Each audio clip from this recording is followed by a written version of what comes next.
Hello and welcome to the Crypto Club and Digital Assets weekly catch-up on Zoom. It is Sunday, the 6th of July, 2025. In another busy week in the crypto world with Bitcoin reaching up to about $108,000, so not quite breaking the all-time high it's had previously, 111,000, but certainly working its way up. Whether we'll talk about Bitcoin prices or other crypto prices, who really knows? In these sessions, we tend to cover whatever the audience want to talk about. So some weeks we may be discussing Bitcoin, blockchain, DeFi, NFTs, ICOs, STOs, TGEs, all the three-letter acronyms. We might explore the metaverse, central bank digital currencies, even though they're not strictly crypto. We might talk about tokenization projects or whatever else. I hope you find something worthwhile watching. Do click on the like, the subscribe, make comments on the YouTube channel, but even better, come along to a future session.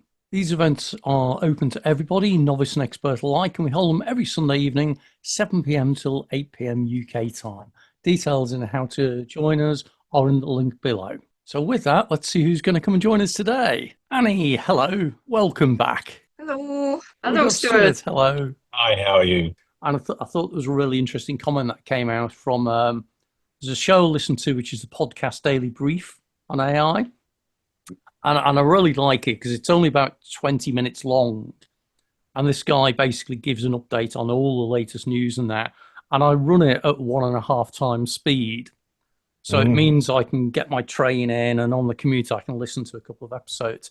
And he made a really interesting point about AI progress recently, because this was just after the Google conference, the Microsoft conference, and the NVIDIA conference. And he said, normally those three big conferences, you'd expect loads and loads of press announcements about new releases and new features and that. He said, and it shows the pace of AI development right now because there weren't any. Right. And he said, and the reason for that is that the companies now don't wait until the big shows in order to make the announcement because they haven't got time. Right. So they're just... and you see it with OpenAI, Gemini, ChatGPT, and everything. The rate of releases coming out is such that it's almost like the stuff coming out weekly, as opposed to the traditional software world where you think about the Microsoft stack where there'd be a release once every 18 months, something like that. Right. Yeah, so you look what's going on in AI; it's just a different order of magnitude, and I guess with that incremental constant change as well, that should mean that the rate of change is increasing as well. So interesting stuff. Elena. And we're joined by Elena. Welcome back, Elena. Hello. Hi, Elena. Yeah, hello. Hi, Annie. Hi, Stuart. Hi, Harry. How are you? We're talking about the new subject beyond crypto, which is AI. And Okay. I was just sharing with the others, all the buzzwords that we're hearing about AI and the sheer pace of development and that. And Gary, do you not think that AI and crypto is not necessarily completely separate? I think there are lots of opportunities for overlaps. Yes, I would think so. Yeah, so a long time ago, in fact, and I think this was at least 6 or 7 years ago, I actually set a group up to look at the intersection of AI, crypto, and IoT. And it was the whole thing that you think about it, IoT, so Internet of Things, the means to capture data, whether it's like, everyone's got a smartwatch these days or a mobile phone or whatever, massive growth in data capture. Then you've got blockchain, which potentially provided the opportunity to provide decentralized distributed storage, particularly with the likes of IPFS and Swarm, and to provide a security layer on it and make it distributed. And then AI sitting on top of all that, providing the analytics and the decision making. I wrote some stuff about that 6, 7 years ago, I think it was.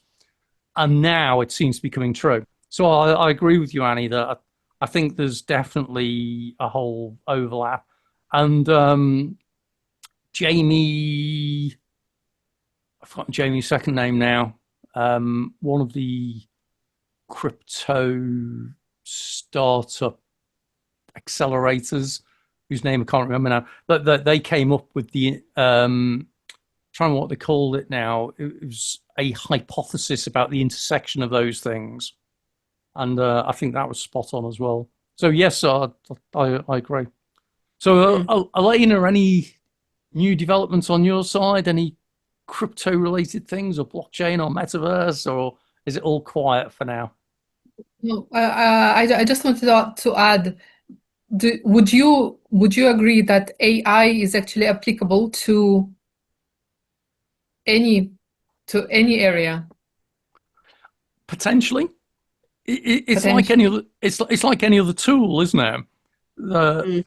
It depends. First of all, what you mean by AI, because it's actually quite a broad term, and everyone uses it in different ways for different things. So for me, AI is pretty much simply a compute capability that can make decisions at least as well as a human being. And that's it. And it can learn from it, obviously. So conceptually with that, anything that involves data and analysis and decision making or process or anything could potentially be either augmented or replaced by AI. So I'm taking an interest in products such as VO3 at the moment. So VO3 is a Google video product where it's being used to produce videos, and the quality of them is remarkable. So I think that's going to hit the film industry quite significantly.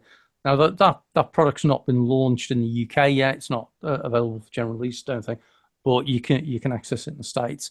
And if you look at some of the other products in that space, whether it's a form of generative AI, but it's image and sound is incredible for AI. But then you've got things like, well, a lot of people use Google Maps, for example, where you're using it to work out which way to go from A to B and whether to take the tube, train, bus, or whatever. And it's using AI capabilities within that. So we're already using AI. And then, mobile phones. Samsung recently announced the launch of their new S25, and the main features within that are its AI capabilities. So it's quite bizarre that we buy what is called a telephone or a phone. We don't actually use it for actually making phone calls these days, or if we do, it'll be a voice facility via a messaging app, which is kind of bizarre if you think about it. You use a piece of software on a phone to emulate a phone. And then you're using it for voice chat, video chat, and all that kind of thing. So again, there's a lot of AI going into that. So to answer your question, Elena, I think anything to do with data, digital, and a whole range of other things, I think has definitely got the potential. But what's your thinking? You're in this space as well, aren't you? And that's great. Yeah, that's good.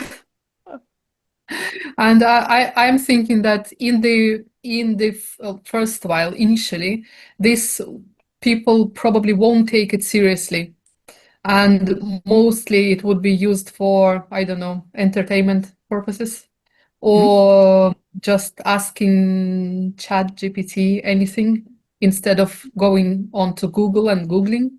Yep. And then after a while, when we figure out how can we use it like seriously, and then it will change, obviously.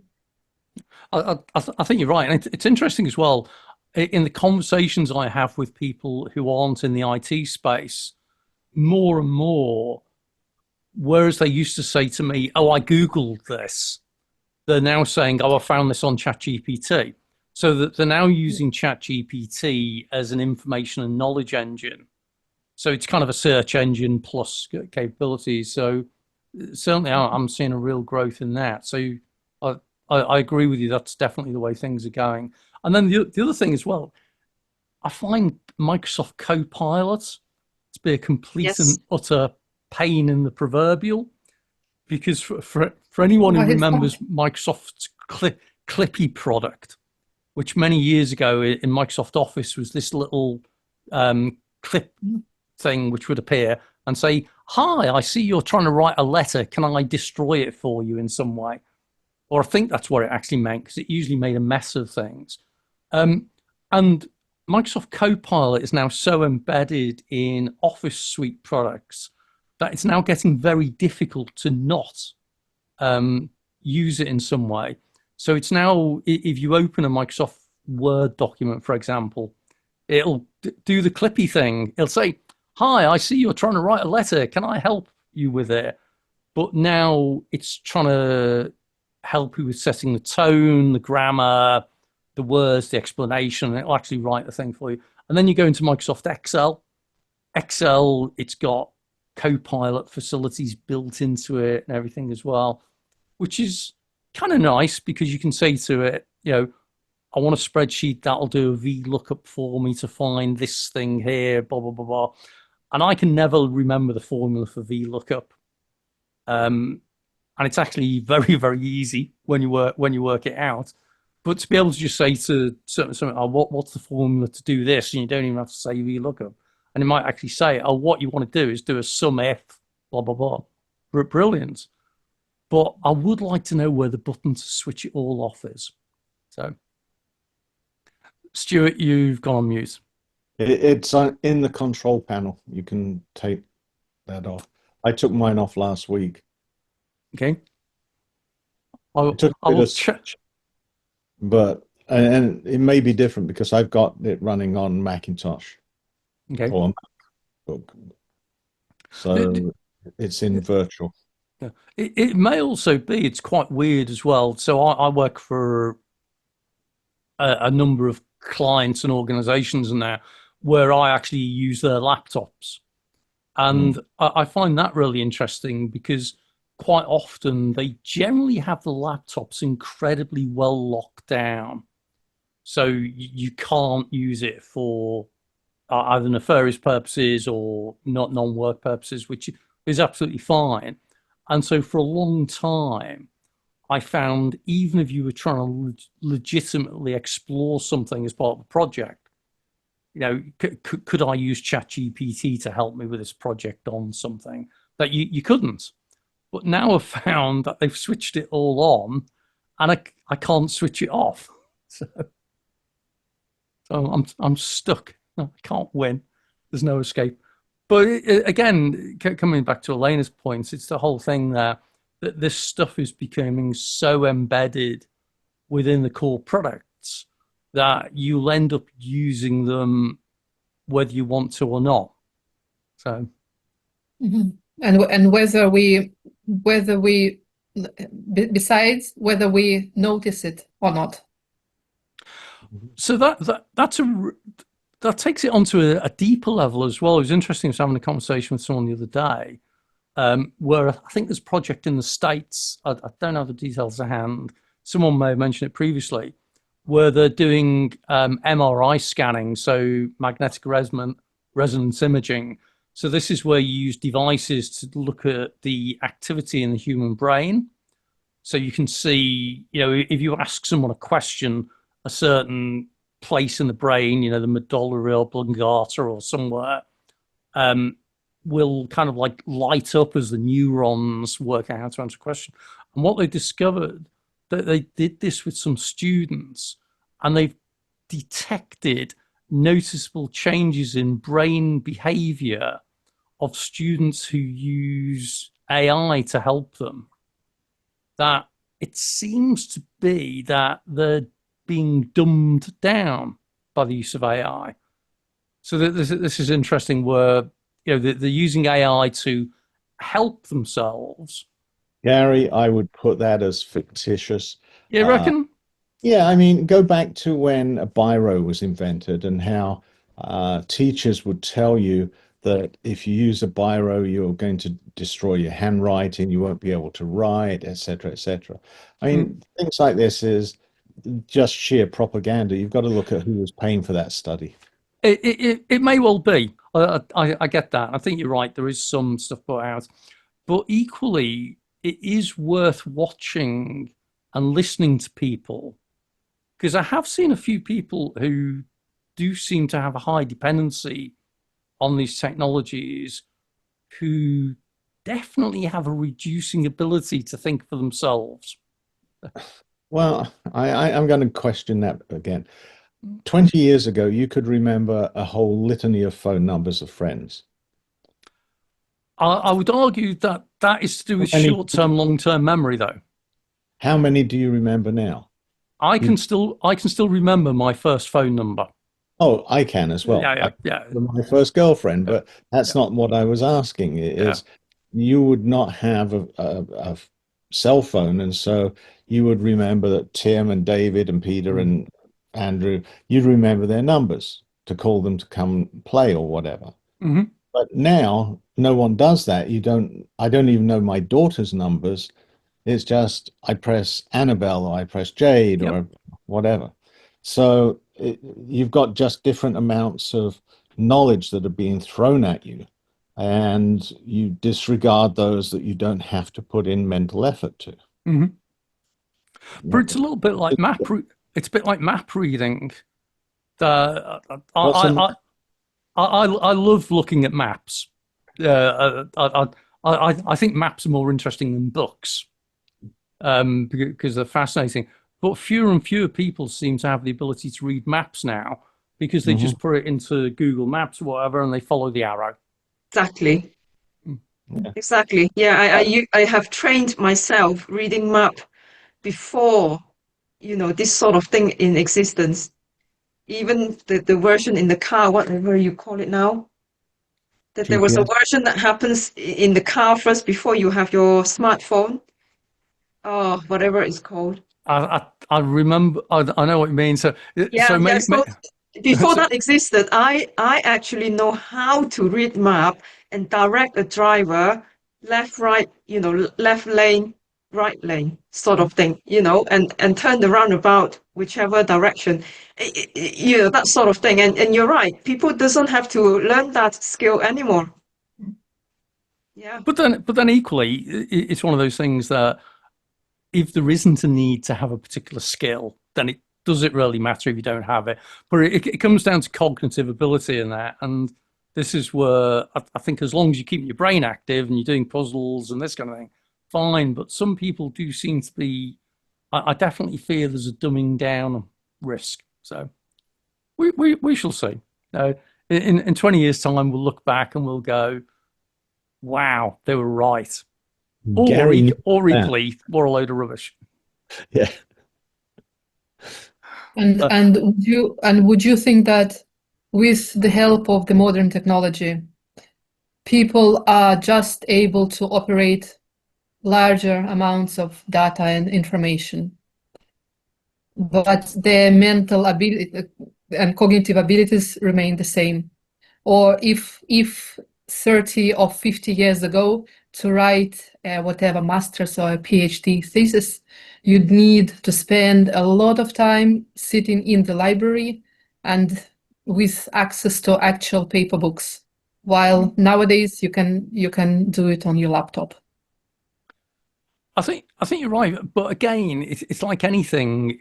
If you think of it as a tool, then tools are designed to augment your abilities, not necessarily to replace them. And it's where using it the right time in the right way for the right reason is good. So, I used to take a look at the rate of growth of data production each year, and I think we're still in an exponential phase. If you take a look at how much data we are generating, whether it's personal data with us walking around, mobile phone data, whether it's chats, whether it's social media, and then you take a look at our access to data, it's all growing exponentially, and we definitely do not have a intuitive capability to process, comprehend, and digest the ever-growing information. So having something that does that filtering for us, I think, is very, very useful. because it makes it manageable.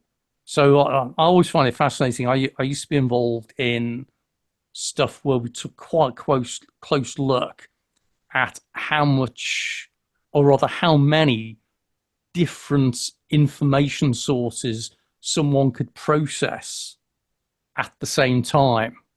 So this is where it gets really interesting. So it was in aviation where you were looking at, if you threw a stimulus at somebody as a pilot, how would they deal with it?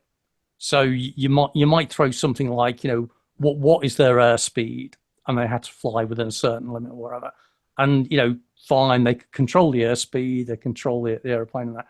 And then you'd throw in, oh well, you have to maintain a certain height. So they also had to look at the altimeter for the height. So they've now got two stimulus, okay? And then you'd throw in a third one, a fourth one, a fifth one. And it was always interesting because people deal with a stimulus overload differently. And so most people can deal with between 5 and 7 inputs at once, we found.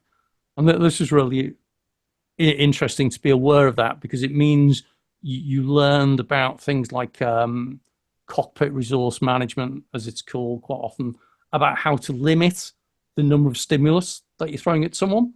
Because what you don't want is a load of alarm bells going off all over the place and lights flashing and this kind of thing. But what really fascinated me personally, I saw this at first hand when I was doing some teaching with someone, is everyone's topple point is different. So some people might be able to deal with 5 things, someone else might deal with 8.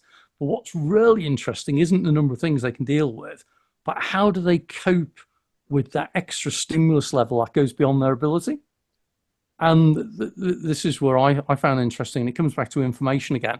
So some people, if they could deal with 7 things and you threw in an 8th one, then some people would deal with it by just ignoring it. Okay. And it was fascinating. You've probably all seen the dancing bear experiment with the California University. And if you haven't, I'll share the link separately. But it proves how it is that if you're looking at certain things and dealing with certain things, you don't notice something as obvious as a bird dancing around in front of you. Oh, yes, I know that one. Yep. I know that one. Yeah, it's a brilliant one. So some people just don't notice what's put in front of them, which is why you can actually hide things in plain sight at times. Some people will take that extra stimulus you've given them and they'll drop something else. So, in the aviation context, it might be you've now got them to watch out for something that's flying towards them, but they've lost the ability to manage the speed, for example. So they drop something, so they're still handling 7 things, whatever. But occasionally, and this happened to me, they just freeze and they stop functioning and they go into this almost comatose state of absolute overload. It's fascinating. And I think we occasionally get that with data and with these kind of like stimulus type thing, that we end up with we can't cope with too much information. And this is why you get a concept in psychology which is called, I think it's swamping, which is basically you overload people with information. And it's a great way of actually getting them to mentally effectively become very open to things like hypnotic states, because you overload them. And we get this with news, with information, all this kind of thing. So I find it fascinating. So sorry, we took a bit of a weaving route there, where I hope I kind of answered your question. By the way, what you just mentioned, Gary, is exactly why I put into the AI channel about, that there could be, when you are the creator of the video, you know where the imperfections of the video is. But the point is, if the story line capture people's attention, people do not necessarily notice what else. The story is the most exciting thing. So that is all that matters. And somehow, we should keep quiet. Shh, don't say too much about what exactly it is, because the storyline is what is exciting, and people were captured. The attention is captured by the storyline. They weren't distracted by what was different in the background. And in an information context, that's a really powerful thing as well, because it means Yeah. you can use information to distract people. So you can Yes. get them to focus on a particular theme, narrative, conversation, topic, or whatever, and it then means you can throw something else in, Yeah. and they just won't notice it. That's Exactly. Sorry, that's the sorry, Stu. that's the basis of propaganda. It certainly can be. Yeah. No, it is. I mean, essentially, you tell them what's happening, but you distract them with 5 other things that are more important. The other good fun one as well, if you've ever been involved in NLP, by which I mean neuro-linguistic programming, Yes. not natural language processing, there is this concept of what's known as embedded commands, and what you can do. And the way I normally say this is not financial, legal, or taxation advice, but this is not a recommendation on how to manipulate people. But what you can do is you can swamp people with lots and lots of information. And again, this is where propaganda sometimes comes into play. And if you overload people with too many options, or keep changing the options. So, a minute ago you said this, now you're saying this, blah, blah, blah. What you can also do is the last thing you say, people will just grab hold of it and they'll take that on board, which bizarrely enough is why you should never say to somebody, unless you want them to do something, do not do this. Okay? So what happens is if you go overload and swamp people and say, whatever you do, don't touch that handle, all they hear is touch that handle. So this was, again, in the aviation context, I always used to avoid saying, do not touch the release, because you just know that their hand would be going, oh, don't touch what? Because all they hear is touch, whatever. So yeah, this is, again, where information comes in. And this is where it comes back to Elena's initial point, I think, around AI, is it can act as an absolutely invaluable filter to reduce the amount of inputs. However, be mindful of the use of word filter. Filter according to whose rules, what context, and everything.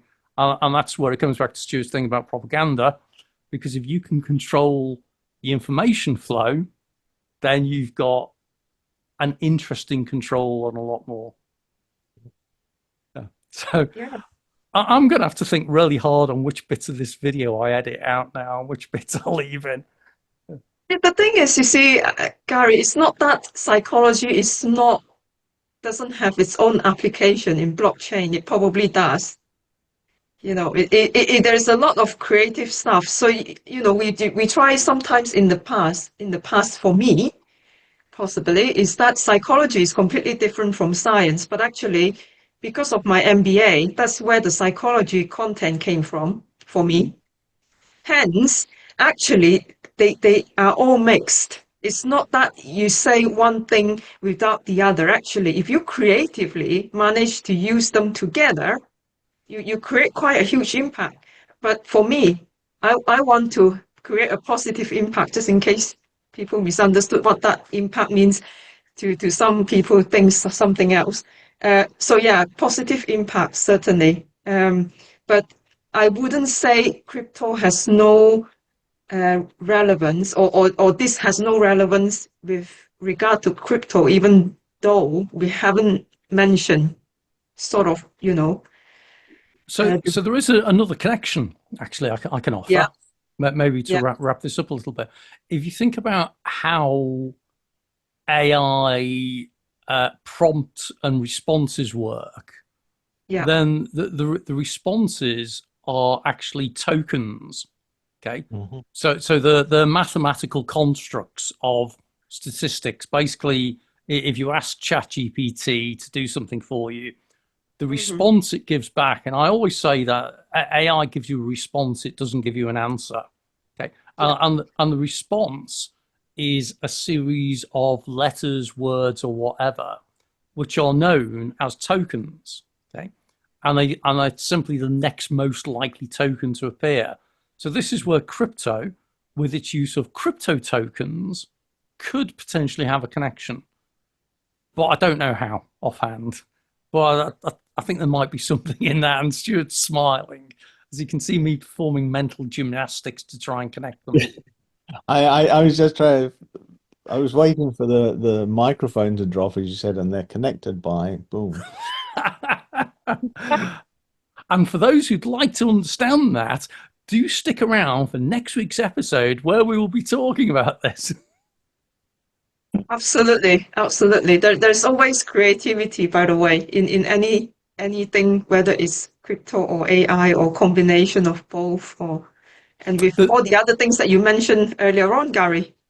The thing I love about technology, whether it's AI, blockchain, crypto, whatever, is that invariably it takes people down paths they didn't expect to go.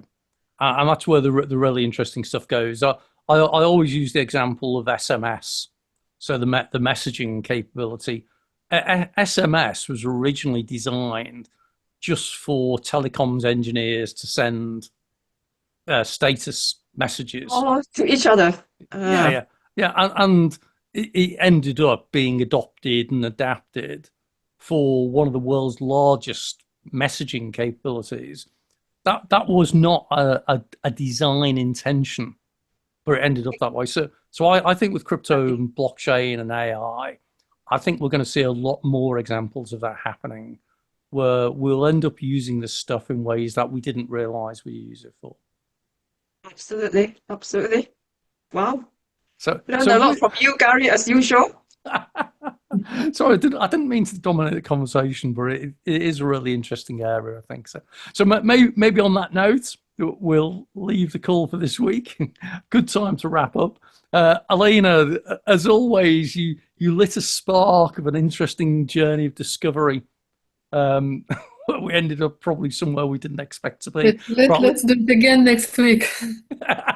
Exactly. So type into Google Maps now the address for next week's episode, which will be blah, blah, blah. Anyway, folks, really interesting conversations always. It's just nice to chat about these things sometimes, and we'll see where we end up. So speak to you hopefully next week. Have a great weekend or a great Sunday. Everyone. Cheers. Bye for now. Bye-bye. Bye-bye.